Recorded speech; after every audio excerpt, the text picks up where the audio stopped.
Tonight on 9 News, bag checks and extra police amid heightened security for Riverfire celebrations.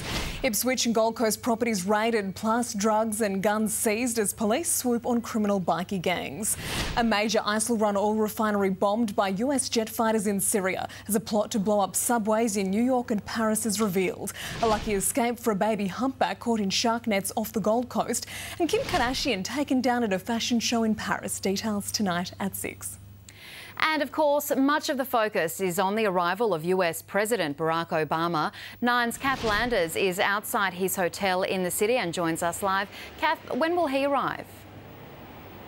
Eva, Barack Obama is expected to touch down at Amberley RAF base on Air Force One early tomorrow morning, but already security here at the Marriott, where he'll be staying in Brisbane CBD, is being tightened. There is a heightened police presence outside the hotel. This does follow a raid last week in Brisbane in which 2 people were arrested. Now, that was in connection to the funding of alleged terrorist activity. The raids down south today were more in connection to something that they anticipated maybe actually carried out on Australian soil. Have we seen any arrests here in Queensland yet?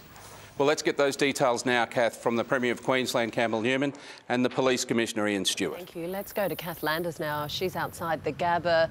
Michael Clark, Kath, has had more to add to his touching tribute to Phillip Hughes. What's he been saying?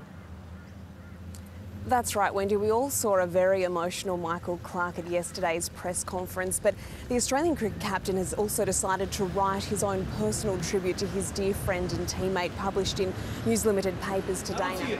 Peter and 2 co-workers are accused of airing false news and aiding the Muslim Brotherhood, which supports the ousted president and has been deemed a terrorist group by the new military rulers. In a trial which can only be described as bizarre, the evidence against them includes a music video by pop artist Gautier and a video about an animal hospital. Peter Gresta's parents can only watch and wait. I have to acknowledge that I'm exhausted.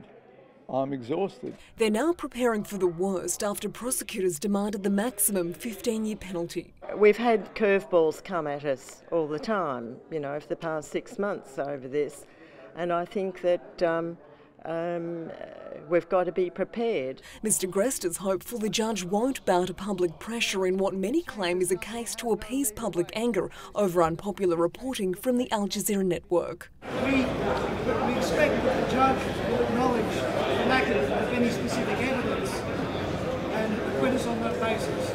Tony Abbott's raised the matter with the Egyptian president, while Foreign Minister Julie Bishop says she's personally called her Egyptian counterpart 3 times. In a statement today, she said the government's doing all it can to bring Peter Gresta home. Let's go live to Kath Landers at the scene for an update. Kath, what's the latest? Well, Ashland, police believe this incident was the result of a domestic dispute which took an horrific turn. Now, it's understood that a manager from the complex behind me called police last night after noticing an awful smell coming from one of the apartments. Now, police have arrived, and once inside, it's alleged they've discovered female body parts strewn across this apartment. Now, a male resident inside has allegedly run from officers. He was found a short time later deceased in the street from self-inflicted knife wounds. Let's go live now to reporter Kath Landers at Capalaba, where tow trucks are clearing out one of Brisbane's oldest car dealerships.